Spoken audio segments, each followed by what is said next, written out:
Tahu nggak betapa dahsyatnya istighfar? Siapapun saat ini yang sedang melawan kemustahilan, cobalah amalkan istighfar. Amalan yang pendek, singkat, tapi sangat disayangi oleh Allah Subhanahu wa Ta'ala bagi pelaku istighfar. Apa kata Nabi Muhammad SAW? Man lazimal istighfar, ja'alallahu laku min kulli dikin makhraja, wa min kulli hammin faraja, wa razaqahu min haitsu la yahtasib. Barang siapa yang melazimkan istighfar, maka Allah akan memberikan baginya jalan keluar bagi setiap kesulitannya. Dan kemudian Allah memberikan kebahagiaan bagi setiap kegelisahannya. Dan Allah akan memberikannya rezeki dari jalan yang tidak disangka-sangka olehnya. Tuh bayangkan, itu dari hadis Nabi. Nah, saya ada diijazahkan amalan istighfar oleh guru saya. Guru saya bilang sebaik-baiknya istighfar adalah menyandarkan sifat Allah di belakangnya. Jadi bukan cuman astagfirullah, tapi juga menyandarkan sifat Allah di belakangnya. Astagfirullahaladzim, astagfirullah innahu kana ghaffara, astagfirullah la ilaha illa anta subhanaka inni kuntu minadh dhalimin, astagfirullah alladzi la ilaha illa huwal hayyul qayyum wa atubu ilaih. Nah, tapi kali ini yang kita bahas adalah astagfirullah innahu kana ghaffara. Ini ada dijelaskan di surat An-Nuh ayat 10.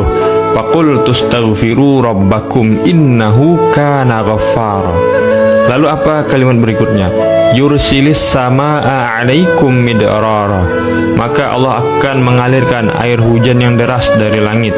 Wa yumditkum bi amwalin wa banin. Nah, Allah bilang yumditkum bi amwalin wa banin. Allah akan menggandakan, memperbanyak harta kalian dan anak-anak kalian.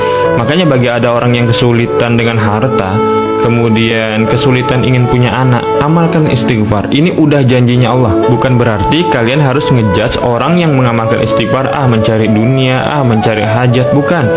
Mereka beristighfar, meminta ampun dari dosa, membersihkan diri. Nah, kemudian maka akan datanglah janji Allah. Yumditkum bi amwalin wa banin. Allah akan memperbanyak harta kalian dan anak-anak kalian. Yang kesulitan harta, yang kesulitan punya anak, coba amalkan istighfar. Wa yaj'al lakum jannatin wa yaj'al lakum anhara. Dan Allah akan mengadakan kebun-kebun bagi kalian dan sungai-sungai bagi kalian. Makanya ketika ada seseorang yang saat itu sedang mengadu kepada Imam Hasan Al-Basri, wahai Imam, apa amalan untuk saya ini, kebun saya ini, sawah saya ini sulit, kekeringan, tidak ada perairan masuk. Maka amalan yang diberikan oleh Imam Hasan Al-Basri apa? Istighfar. Perbanyak istighfar. Itu sudah janjinya Allah Subhanahu wa Ta'ala. Nah, amalan yang kali ini kita bahas adalah astagfirullahaladzim innahu kana ghaffara. Ini guru saya menjelaskan, amalkan astagfirullahaladzim innahu kana ghaffara. Ampunilah saya ya Allah, sesungguhnya Dia Maha Pengampun. Jadi ada sandaran di belakangnya, ada sandaran pujian kepada Allah. Nah, guru saya bilang mengamalkan istighfar ini seminimal-minimalnya dalam waktu satu hari 70 kali. Atau kalau boleh juga 100 kali. Atau kalau bagus juga 1000 kali. Makin banyak makin bagus, makin bersih diri kita. Nah, istighfar itu bukan hanya zikir di mulut yang seperti ini. Astagfirullahaladzim, astagfirullahaladzim, astagfirullahaladzim, astagfirullahaladzim, astagfirullahaladzim. Itu namanya zikir istighfar. Nah, istighfar yang sebenarnya adalah ketika mulut berucap astagfirullahaladzim innahu kana ghaffara.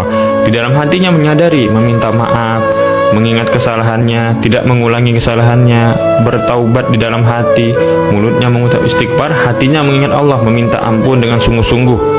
Itu istighfar. Makanya ketika Sayyidina Ali itu melihat salah satu seorang sahabat astagfirullahaladzimnya terlalu cepat, dia tegur, ulangi istighfarmu. Maka istighfar itu mesti khusyuk, mesti pelan. Tidak mesti pelan, tapi hatinya itu terkonek. Hatinya itu mengingat kepada Allah. Jangan hatinya lalai, mulutnya beristighfar, hatinya mengingat kemana. Nah, balik ke amalan istighfar tadi, amalkan minimal 70 atau 100. Tapi kalau saya pribadi, saya mengambil yang 100. Karena kenapa?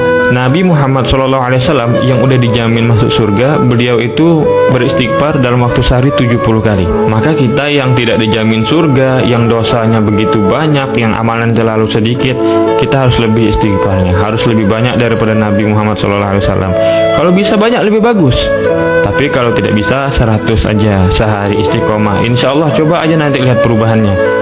Perubahannya pasti akan terasa. Apa yang menjadi kesulitan teman-teman, insya Allah akan diberikan jalan keluar. Apa yang menjadi kesusahannya, insya Allah akan diberikan jalan keluar, kebahagiaan. dan kabar gembira. Mudah-mudahan lah, insya Allah. Semoga kita sama-sama istiqomah. Doakan saya juga selalu istiqomah. Assalamualaikum.